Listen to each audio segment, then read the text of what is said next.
Сәлем достар, біз бүгін Дастан сериалының басты рөлін сомдаған Эдип Тепелінің өмірі туралы айтамыз. Лайктарыңызды басып, пікірлеріңізді жазыңыздар. Батуға ойдан шығарылған аңыз әңгімелердегі әртүрлі батырлардың жиынтық образы.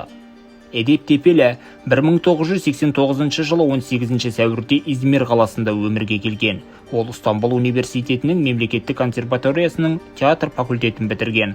Қалалық театрларда актерлік шеберлік бойынша да білім алған. Алғаш рет 2010 жылы «Қап бәлем» телехикаясының арқасында экранға шықты.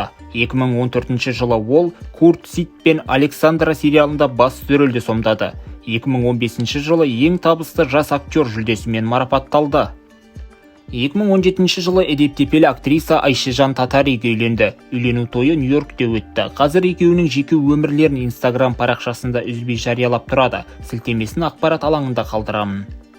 2019 жылы Елшінің қызы сериалының актерлық құрамына қосылды. 2 жылға созылған сериалда Кабрука есімді кейіпкердің рөлін шеберлікпен сомдады.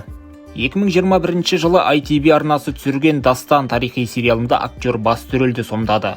Жанкүйерлер мен киносыншылар Эбру Шақин екеуі сәтті жоба ретінде ойнап шыға алмайды деп ойлады. Бірақ бұл қате болып шықты. Тарихи костюмдер киіп, сақалы жабыстырып және жаңа шаш үлгісімен ол өте харизматикалық адамға айналды.